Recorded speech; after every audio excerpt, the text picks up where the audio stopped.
Hello friends, स्वागत है आपका अपने यूट्यूब चैनल बिनस्टार एकेडमिक में। दोस्तों, इस वीडियो में हम UP triple S C PET के विषय पर विस्तार से चर्चा करेंगे और जानेंगे आपके लिए पीईटी की एलिजिबिलिटी, योग्यता और सिलेबस क्या है। और साथ ही साथ दोस्तों ये भी जानेंगे कि इसका आप पर क्या असर पड़ने वाला है। और दोस्तों, वीडियो के अंत तक UP triple S C PET से रिलेटेड आपके मन में जो भी डाउट होंगे वो सारे डाउट क्लियर हो जाएंगे। इसलिए दोस्तों वीडियो को अंत तक पूरा देखिए और चैनल को सब्सक्राइब नहीं किया तो चैनल को सब्सक्राइब कर लीजिए। आगे भी ऐसे वीडियो आपको मिलते रहेंगे और साथ में बेल आइकन भी दबा लीजिए।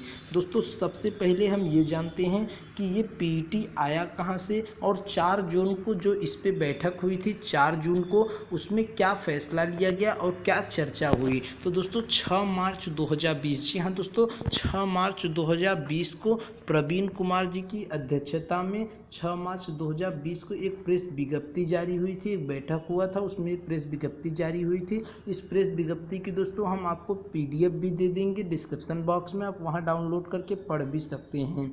दोस्तों, इस प्रेस विज्ञप्ति में ही पीटी के विषय में दिया गया था कि जो पीटी आपका है वो अब लागू होगा यूपी ट्रिपल एस सी में। प्रारंभिक अर्हकारी परीक्षा, पीटी का फुल फॉर्म है दोस्तों प्रिलिमिनरी एलिजिबिलिटी टेस्ट, मतलब एक तरह से ये प्री परीक्षा है। उसके बाद आपको एक मुख्य परीक्षा देनी होगी। अब दोस्तों बीच में लॉकडाउन लागू हो गया 6 मार्च के बाद, और उसके बाद 22 मार्च से जब देश में लॉकडाउन लागू हो गया तो कुछ निष्कर्ष निकल रहे थे कि अब भर्तियों में पीईटी लागू नहीं होगा, पहले नई भर्तियां निकाली जाएंगी, बाद में पीईटी के विषय पर देखा जाएगा।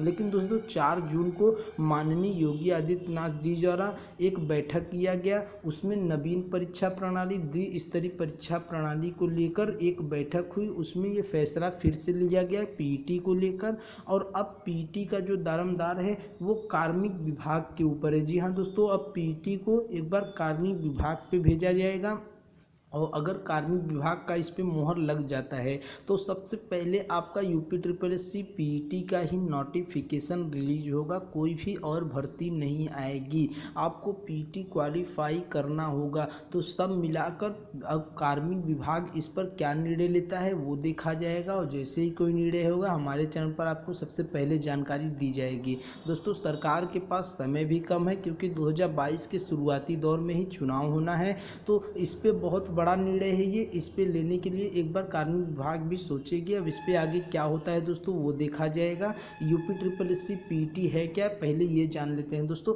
आप जैसा कि जानते हैं टीचर भर्ती में एक टीईटी लागू हुआ है। जो टीईटी होता है टीचर एलिजिबिलिटी टेस्ट, जो टीईटी पास हो जाता है वो आगे सुपर टेस्ट मतलब टीचर भर्ती के लिए एलिजिबल हो जाता है, वो सुपर टेस्ट टीचर भर्ती के लिए मतलब एग्जाम दे पाता है। उसी प्रकार दोस्तों ये पीईटी भी है, पीईटी भी उसी प्रकार है। आपको पीईटी क्वालिफाई होंगे तो आप आगे मुख्य परीक्षा के लिए एलिजिबल होंगे। लेकिन दोस्तों टीईटी में एक परसेंटाइल तय किया गया है, 60% आप 150 में से 90 क्वेश्चन पाते हैं टेट में तो आप सिलेक्ट हो जाते हैं टीचर भर्ती के लिए। लेकिन दोस्तों पीईटी में अभी इस प्रेस नोट में कोई भी परसेंटाइल तय नहीं किया गया, बस ये बताया गया है कि इसमें परसेंटाइल के आधार पर सिलेक्शन किया जाएगा।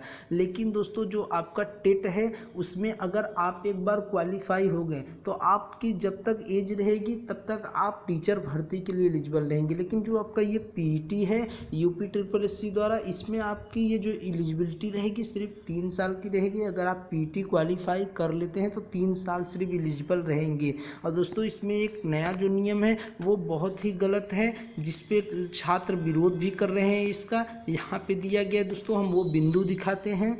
टेट में अगर आप क्वालिफाई हो जाते हैं तो आप टीचर भर्ती में बैठिए, उसमें कोई सेक्शन नहीं बांटा गया। लेकिन दोस्तों जो पीईटी है इसमें एक सेक्शन दे दिया गया है जो कि बहुत ही गलत है। यहाँ पे दोस्तों वही बिंदु है, किसी भी विज्ञापित पद हेतु आयोजित की जाने वाली मुख्य परीक्षा के लिए अभ्यर्थियों की जो शॉर्ट लिस्टिंग होगी वो प्रारंभिक अर्हकारी परीक्षा पीईटी में प्राप्त परसेंटाइल स्कोर के निर्धारित कटऑफ, उदाहरण 90% परसेंटाइल, मतलब दोस्तों जो ये अपना परसेंटेज तय करेंगे उस आधार पे होगा।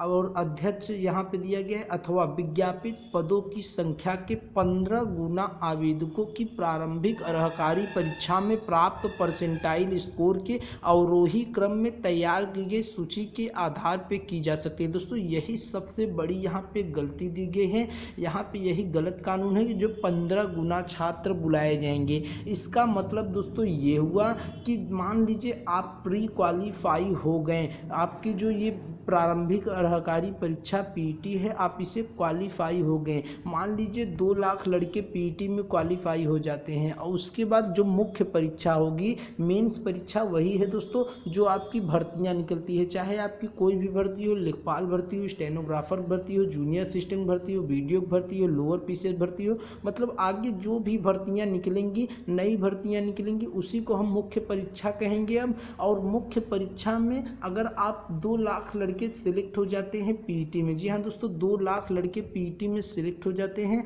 उसके बाद भी अगर 1000 पदों के लिए विज्ञापन निकलता है अंदर किसी पद के लिए, तो सिर्फ केवल 15 गुना मतलब केवल 15,000 छात्र जो होंगे 2 लाख में से जिन्होंने पीटी क्वालिफाई किया, उनमें भी 15,000 छात्र होंगे इन पद के लिए एलिजिबल। केवल उनके उच्चतम स्कोर के आधार पे ही सिर्फ इनको सिलेक्शन दिया जाएगा। तो दोस्तों इसी नियम को लेकर काफ़ी ज़्यादा छात्र विरोध भी कर रहे हैं, ट्विटर अभियान भी चालू करने वाले हैं, तो इसको हटाया जाए दोस्तों, ये बहुत ही गलत है।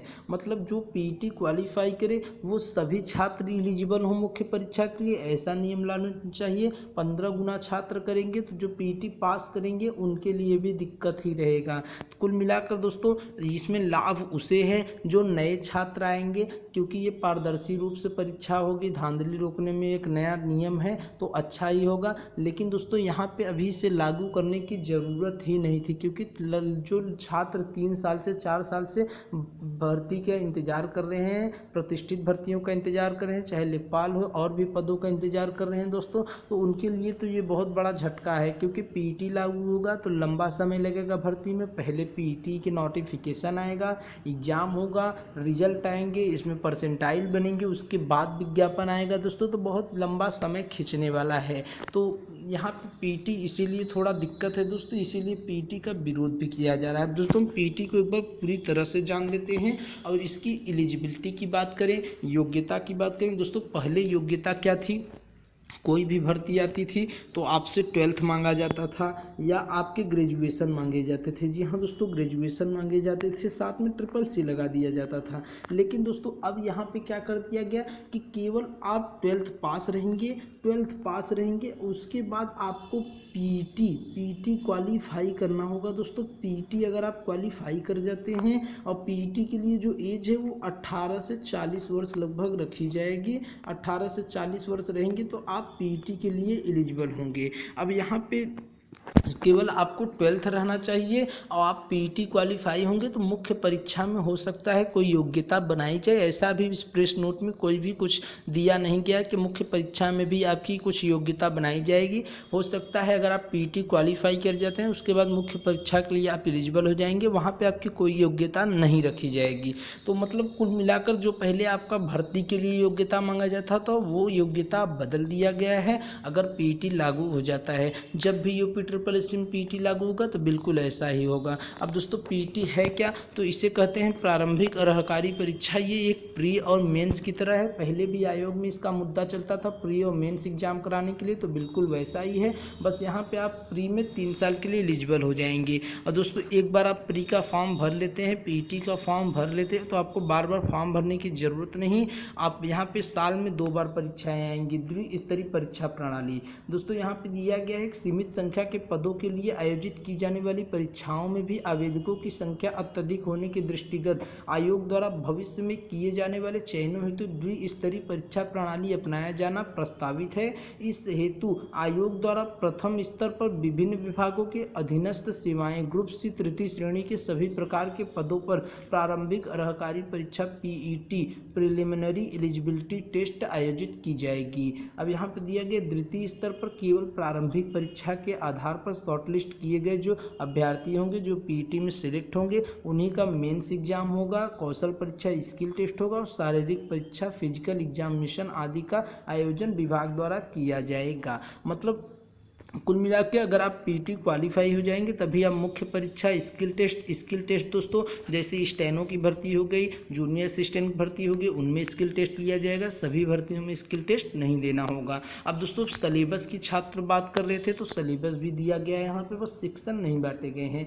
जो आपकी प्रारंभिक अर्हकारी परीक्षा पीटी होगी उसके अंतर्गत सामान्य ज्ञान व समसामयिक विषय, मतलब एक सब्जेक्ट आपका जीके जीएस हो गया जिसमें करंट अफेयर भी शामिल रहेगा। उसके बाद दोस्तों दूसरा विषय होगा हिंदी भाषा ज्ञान और तीसरा जो आपका विषय होगा तार्किक क्षमता व हाई स्कूल स्तर की सामान्य गणित। जी हाँ दोस्तों, इसमें अलग से मैथ नहीं पूछा जाएगा। काफ़ी सारा चैनल वाले इसमें एक भ्रम डाल दिए थे कि मैथ भी पूछा जाएगा, तो मैथ बिल्कुल सामान्य गणित पूछा जाएगा, हाई स्कूल स्तर की, वो भी रीजनिंग में ही रहेगा दोस्तों। मतलब 3 सब्जेक्ट आपके पूछे जाएंगे, जीके जीएस पूछा जाएगा दोस्तों, हिंदी पूछी जाएगी और उसके बाद आपका मैथ प्लस रीजनिंग पूछा जाएगा, रीजनिंग प्लस मैथ पूछा जाएगा, वो भी नॉर्मल मैथ जैसे पूछा जाता है वही पूछा जाएगा। हार्ड मैथ नहीं पूछे जाएंगे पीटी में, क्योंकि इसमें स्किल वाले भी छात्र रहेंगे जो स्टेनो की तैयारी करते हैं, वो भी छात्र रहेंगे, उनके लिए भी पीटी अनिवार्य हो जाएगा। तो दोस्तों यहाँ पे इसका सिलेबस दिया गया था। अब कुछ मुख्य बिंदु और हैं उसको देख लेते हैं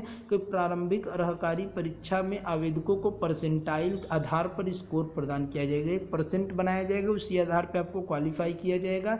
किसी अभ्यर्थियों द्वारा प्रारंभिक अर्हकारी परीक्षा में प्राप्त स्कोर अगले 3 वर्ष तक वैध रहेंगे। जी हाँ दोस्तों, आप 3 वर्ष तक इससे मुख्य परीक्षा में बैठ सकते हैं। अभ्यर्थियों के पास यह विकल्प उपलब्ध रहेगा कि प्रारंभिक अर्हकारी परीक्षा में प्राप्त स्कोर को सुधारने हेतु पुनः परीक्षा में प्रतिभाग कर सकें। इस प्रकार के अवसरों हेतु कोई अधिकतम सीमा नहीं होगी। जी हाँ दोस्तों, अगर आपके पीटी में मार्क कम आते हैं और फिर भी आपका सिलेक्शन हो गया है, अंदर आपको मुख्य परीक्षा में बैठने का मौका नहीं मिल रहा है, तो आप मार्क सुधारने के लिए फिर से पीटी दे सकते हैं। तीसरा है अगले स्तर की मुख्य परीक्षा, कौशल परीक्षा, शारीरिक परीक्षा हेतु शॉर्टलिस्ट चयनित हेतु अभ्यर्थियों की वैध अवधि विगत 3 वर्ष की रहेगी और इनका उच्चतम स्कोर ही मान्यता दी जाएगी। जो इनका पीटी में उच्चतम स्कोर होगा उसी को मान्यता दी जाएगी। कुल मिलाकर दोस्तों, अगर आप पीटी में अच्छा मार्क करेंगे तभी आप मुख्य परीक्षा के लिए एलिजिबल होंगे।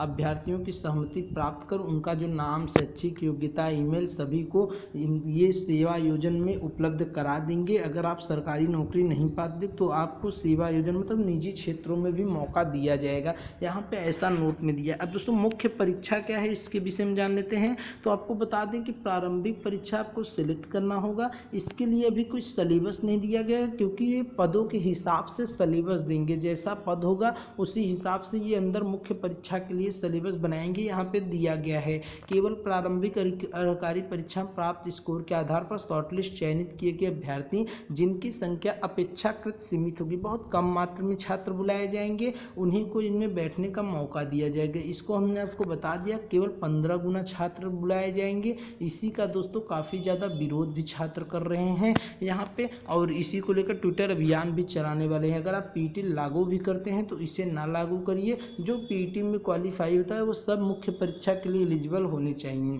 मुख्य परीक्षा है तो विषय पाठ्यक्रम का निर्धारण अंदर आयोग बाद में करेगा। तो दोस्तों ये पीटी के विषय में हमने आपको जानकारी दी। आशा करते हैं कि आपको पीटी के सभी डाउट क्लियर होंगे और जानकारी अच्छी लगी तो वीडियो को हमारे लाइक कर दीजिए। दोस्तों ये थे हमारे यूपी SSSC पीटी प्रारंभिक अर्हकारी परीक्षा। इसमें केवाईसी का भी दिया गया था। मतलब केवाईसी का मतलब ये है दोस्तों कि आप अपनी आवेदन की प्रक्रिया को जान सकते हैं। एक बार आप फॉर्म फिल कर देते हैं पीटी को तो दोबारा जब तक आप इसमें सेलेक्ट नहीं हो जाते हैं आपको फॉर्म फिल करने की ज़रूरत नहीं पड़ेगी। इससे आपके समय बचेंगे, पैसा बचेगा और बाकी कई चीज़ें बचेंगी। तो दोस्तों कुल मिला के पीटी जो योजना है वो अच्छी योजना है। इससे ज़्यादा सेंटर नहीं चुनना पड़ेगा और एक ही जगह एग्जाम कराया जा सकेगा जिससे धांधली रुकेगी। लेकिन दोस्तों अभी देखा जाए तो यूपी SSSC के हाल फिलहाल में भर्ती की हालत तो देख रहे हैं कि कोई भर्ती निकलता है तो उसके रिजल्ट के इंतज़ार में बच्चे बैठे रहते हैं और भर्ती भी नहीं निकलता। तो कुल मिलाकर अभी यूपी SSSC को पीटी नहीं लागू करना चाहिए दोस्तों। इसके लिए जल्द ही छात्र संघ ट्विटर अभियान भी चलाने वाले हैं। इसके विरोध में इनको नई भर्ती निकालनी चाहिए दोस्तों। जो छात्र 3 साल से 4 साल से इंतजार कर रहे हैं, अब देखा जाएगा दोस्तों कार्मिक विभाग इस पर क्या निर्णय लेता है। और जैसे ही कार्मिक विभाग कोई भी निर्णय लेगा हमारे चैनल पर आपको सबसे पहले जानकारी दी जाएगी। तो दोस्तों चलिए मिलेंगे नेक्स्ट वीडियो में कुछ नए अपडेट के साथ। अभी तक के लिए इतना ही। धन्यवाद। जय हिंद।